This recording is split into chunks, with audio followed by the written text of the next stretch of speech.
Ce mercredi 21 juin, une forte explosion s'est produite rue Saint-Jacques, dans le 5e arrondissement de Paris. Dans la soirée, un sapeur-pompier ainsi qu'une habitante de ce quartier ont été invités sur le plateau de Touche pas à mon poste pour revenir sur cet incident. Une énorme explosion s'est produite ce mercredi 21 juin vers 17 h rue Saint-Jacques, dans le 5e arrondissement de Paris. Un incendie, désormais circonscrit, s'est déclaré, et la façade de l'immeuble s'est effondrée sur la chaussée, a précisé une source policière à France Télévisions, comme le rapporte France Info. Plus de 200 pompiers se sont rendus sur place. Le bilan humain, encore incertain en début de soirée, fait état d'au moins 29 blessés, dont 4 se trouvent en urgence absolue, et de 2 personnes portées disparues.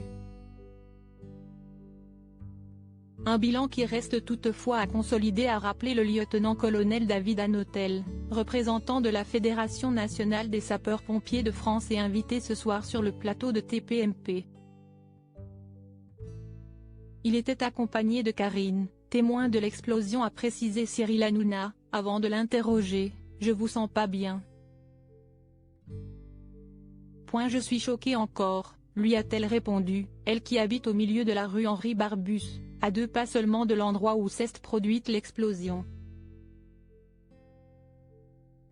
Elle a expliqué au papa de Lino avoir été morte d'inquiétude, notamment pour son enfant. « J'étais en télétravail. C'était une déflagration d'une violence inouïe. J'avais jamais entendu cela de ma vie.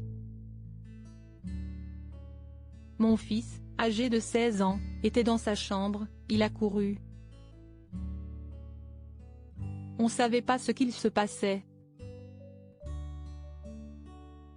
On a eu très peur, les murs ont tremblé, le canapé a bougé. On s'est précipité dans l'ascenseur pour descendre. Et quand on est arrivé en bas de la rue, on a vu des gens qui couraient dans tous les sens. » Quelques instants plus tard, elle revenait sur le sang d'encre qu'elle s'est faite pour son fils. « À un moment donné, je l'ai perdu.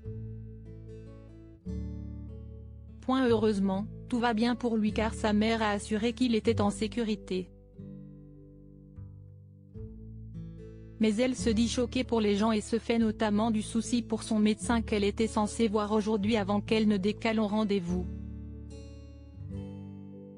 Enfin, Karine a tenu à remercier les pompiers qui sont intervenus sur place, ils ont été incroyables. En même pas 10 minutes il y avait le cordon de sécurité, ils nous ont demandé d'évacuer. Plus de peur que de mal donc pour cette habitante.